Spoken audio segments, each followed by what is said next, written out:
Welcome to The Explainer. It's a question a lot of people of faith ask. Why do some of my prayers seem to just go unanswered? It's a really personal question, and today we're diving into a sermon that actually offers a very structured 7-part answer to that exact mystery. So the sermon we're looking at today by a Pastor Elvis really tackles this head-on. It lays out these seven specific things that it claims might be getting in the way. It's a fascinating framework for thinking about a pretty complex spiritual topic. So let's just jump right in. So where do we start? Well, according to this teaching, it's not about what's going on out there. It's all about what's happening in here. The first couple of barriers are totally internal, all about our own thoughts and our own feelings. Okay, so barrier number 1. The sermon puts it pretty bluntly, it's all about the state of your heart. The idea is, if you're holding on to ill will or, bad thoughts about someone else, that can act like a roadblock, like right away. And to back this up, the sermon points to a really powerful example. It brings up the biblical figure David. Now, this is someone who is said to have performed miracles, right? And even he apparently believed that if his heart wasn't right, God just wouldn't listen.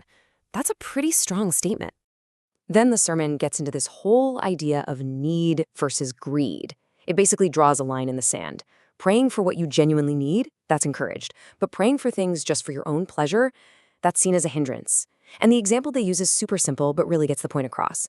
Are you asking for your daily bread, or are you asking for bread with butter? It's that distinction between a real need and just a want. All right, the second barrier that's all in our heads, it's doubt.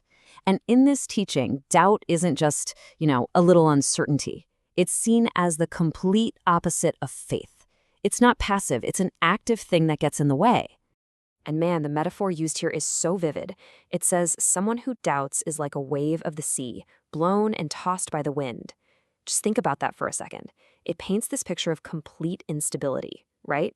You're just all over the place. And because of that, the prayer can't really take root or, as the sermon says, be seated with faith in your heart. Okay, so we've talked about the heart. Now let's see how this teaching builds on that. Because it's not just about your feelings. It's also about what's going on in your head. It's about really being mindful of what you're even asking for in the first place.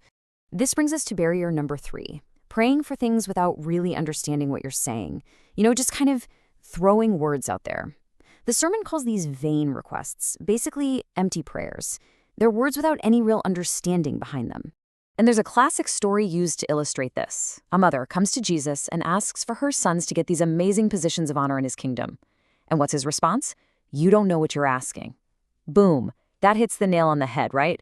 The sermon uses this to drive home the point that if you don't get what you're asking for, the prayer just doesn't have the same weight. All right, the next part of the sermon gets into the whole concept of sin, but it's really specific about it. It doesn't just lump it all together. It actually breaks it down into 2 totally different categories that it says can block prayers. So the 4th barrier introduces this very particular definition of a sinner. And we need to be clear here. The sermon isn't talking about just anyone who makes a mistake.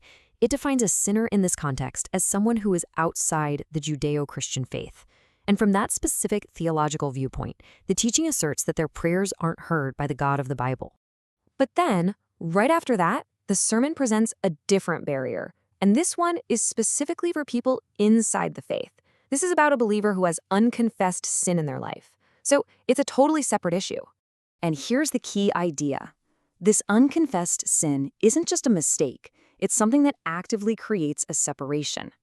The sermon pulls from the book of Isaiah to argue that it actually causes God to hide his face. And the result of that? Well, the prayers won't get through until that connection is repaired. Okay, so we've been focused on what's going on inside a person. Now, for the last 2 barriers, we're shifting gears. We're going to look at external factors, specifically time and community. Number 6 is all about timing, and it's a 2-sided coin, according to this teaching.